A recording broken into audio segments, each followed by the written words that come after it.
ఈ మహిళ చాలా రోజుల తర్వాత మొదటిసారి కడుపు నిండా భోజనం చేసింది. కంటైనర్లో ఇరుక్కుపోయి ఆమెకు 9 రోజులు గడిచిపోయాయి.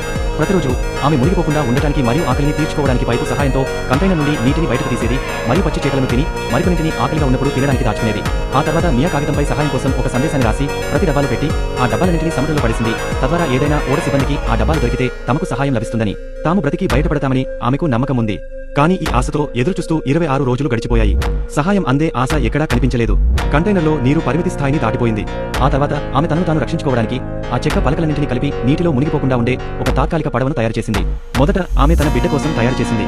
అదే సమయంలో ఒక సీగల్ కంటైనర్పై వచ్చి వాలింది. ఇది చూసి మియా కళ్లలో మెరుపు కనిపించింది. అంటే భూమి దగ్గరలో ఉందని అర్థం. అంతా బాగానే ఉంది. కానీ అదే రాత్రి కంటైనర్లోకి సముద్రపు నీరు వేగంగా నిండటం మొదలైంది. కొన్ని సెకన్లలో కంటైనర్ సముద్రంలో కలిసిపోయింది. కానీ మియా చెక్క పలకలను గట్టిగా పట్టుకుంది. మియా రాత్రంతా ఈదుతూనే ఉంది. మరుసటి ఉదయం ఆమె చేపల ఎముకలను డబ్బా నుండి బయటకు తీసింది. సీగల్స్ మళ్లీ తిరిగి వస్తాయని ఆమె ఆశించింది. నిజంగానే కొన్ని నిమిషాల్లో డజన్ల కొద్ది సీగల్స్ చుట్టూ తిరగడం మొదలుపెట్టాయి. పక్షుల గుంపును చూసి ఏ మత్స్యకారుడికైనా ఆమెపై దృష్టి పడాలని. కొంతసేపటి తర్వాత దగ్గరగా వెళుతున్న ఒక చేపలు పట్టే పడవ ఈ దృశ్యాన్ని చూసింది. వారు వెంటనే ఆమె దగ్గరకు వెళ్లారు. వారు చిన్న చెక్క పడవను పైకి లాగారు. కానీ అందులో ఆమె తల్లి లేదు. ఆ మహిళ నీటిలో వేలాడుతున్న తాడును లాగగానే మియా నీటి నుండి బయటకు వచ్చింది. బహుశా ఆమె శ్వాస ఆగిపోయి ఉండవచ్చు. పైకి లాగిన తర్వాత చేపలు పట్టే మహిళ మియాకు సిపిఆర్ ఇవ్వడం ప్రారంభించింది మరియు సముద్రపు నీరు బయటకు పోవడానికి ఆమె ఛాతీని నొక్కింది. కానీ ఆమె శరీరంలో కొంచెం కూడా కదలికలేదు.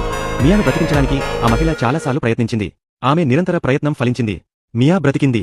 స్పృహలోకి రాగానే ఆమె తన బిడ్డను పిలిచింది. చివరకు ప్రకృతి మళ్లీ ఒకసారి తల్లి పోరాటం ముందు తలవంచింది.